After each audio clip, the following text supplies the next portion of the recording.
Welcome to the Near Memo, a weekly conversation about search, social, and commerce. What happened, why it matters, and the implications for local. Hello, welcome back to the Near Memo with David, Mike, and me on the topics of search, blah, blah, blah. Come in again. Search, social, and commerce, and what's happened in the week previous that we find interesting or controversial or compelling in some way. And this week, as always, there's quite a few things going on, but we've chosen three very different topics. Google's lobbying of small businesses, antitrust lobbying of small businesses, Apple Tap to Pay, and Amazon's $31 billion ad business and what that means for the broader ecosystem. So we're going to start today with you, David, on what Google has been doing with its small business customers to try and marshal support for or against congressional antitrust bills that are pending. Yeah, they really they took their astroturf game to the next level. I don't know if they're in some sort of playoff with Facebook for who can try to co-opt small businesses the most aggressively. But essentially, Google sent an email this week that I received. I think Mike received it as well, creating all of this, fear and uncertainty around, there's this bill in Congress and your Google products aren't going to work as well together and you're going to lose visibility for your business, et cetera, et cetera. It's a lot of the same stuff we've heard from them before, but this time they added the sort of one-click autofill a form that contacts your legislator directly to tell them just how big a deal this is to you. And, it's in some...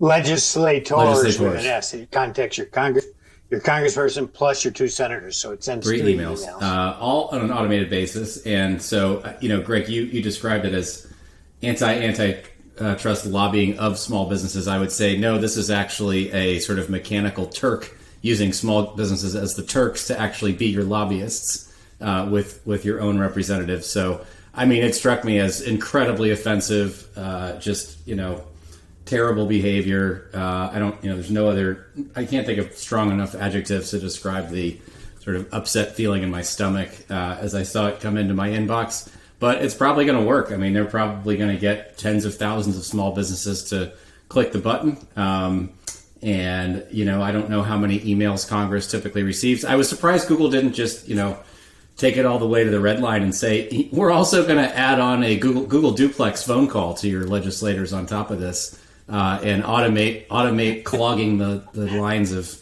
your congressional staffers with automated phone calls.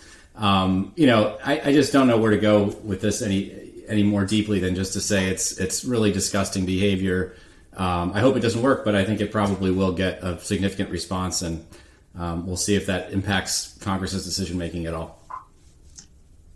Being the gonzo type that I am, I took the time to fill out the email with a different subject line than they had, and it wasn't as Google friendly. And the block they did give me the ability to fill in, I also filled that in, hoping to make the representatives' day and let them understand that this was all just astroturf. But, astroturf's astroturf. I have no idea. We also got a good suggestion from one of our Twitter followers to build an app that does this, but instead of sending messages to Congress, it sends it to GMB support and see how they like their own medicine. Well, what goes on in these kinds of situations, this is just Google duplicating what other political groups do routinely, both on the left and the right. They pre-populate emails, they pre-address them to the relevant representatives or senators, and then it's like a one-click thing. And so what happens when these are received is that they just do kind of tallies of yay and nay, right? I think maybe there's some sentiment analysis going on beyond that, but there's almost no way that the messages themselves get to the actual senators or representatives. They have staffers who do these tallies, and then they report kind of aggregate numbers, basically. And ironically, what works much more effectively is a handwritten note, because then you have some sense that people are actually, there is a human behind this. Everybody knows what's going on. the Congress people know that this is all astroturfing whatever the source. And I suspect in this case it's going to be substantially disregarded. But Google will want to be able to point to numbers. 150,000 small businesses objected to, the Open Markets Act or whatever it is. I think what's particularly reprehensible here is Google's use of these scare tactics. I believe the language was I don't have it in front of me, but I believe they were also saying you could lose money, small business. I think they say it's going to impact your business adversely. It's not just, these tools may be inconvenient for you to use going forward, which is debatable. It's you're going to see a financial impact from this. I think that was the implication, or explicitly stated. They also stated on the lower down the page, it's going to impact privacy negatively and security negatively, and they were going to have to share your information inappropriately with other companies.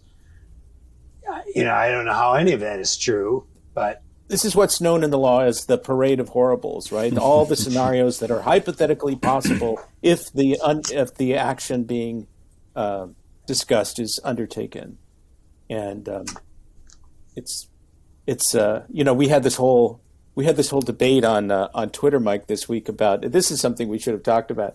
We had this whole debate on Twitter about, was Facebook evil and Google evil, or are they merely responding to the incentives in the market? And I think this is a case where it's not simply the market, but it's somebody making decisions about really manipulative, just hardball decision making going on.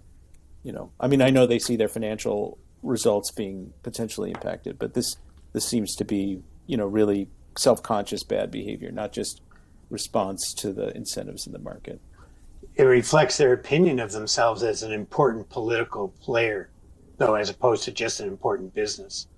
It says to me that they think that they have the right to influence society and the behaviors of society.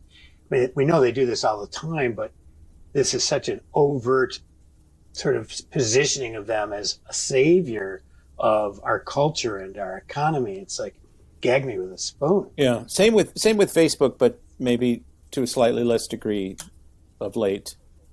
Yeah, it's hubris, corporate narcissism, whatever you want to say, whatever you want to call it.